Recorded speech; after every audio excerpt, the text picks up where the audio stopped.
C'est une photo diffusée par la Maison-Blanche, juste après la capture de Nicolás Maduro.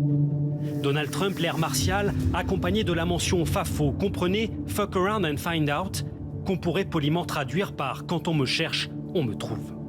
La formule résume parfaitement la posture actuelle de Washington vis-à-vis de ses adversaires.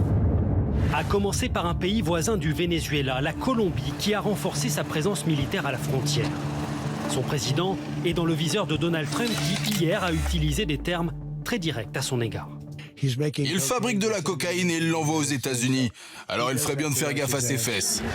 Adversaire historique de l'Amérique, Cuba est aussi visé par les menaces de l'administration Trump, qui souhaite, sans ambiguïté, y voir un changement de régime. Cuba est un désastre. Si j'étais au gouvernement à La Havane, je commencerais à m'inquiéter. Déjà bombardé en juin dernier, l'Iran est aussi sous surveillance renforcée. Au cours des derniers jours, la répression des manifestations contre le pouvoir a provoqué la colère de Donald Trump, qui a menacé d'intervenir. Si l'Iran tue des manifestants pacifiques, les États-Unis d'Amérique viendront à leur secours. Mais les menaces valent aussi pour les alliés des États-Unis. Donald Trump a des vues sur les monumentales ressources du Groenland. Hier, l'épouse d'un des plus hauts responsables à la Maison-Blanche a publié cette carte de l'île aux couleurs de l'Amérique, accompagnée du mot « bientôt ».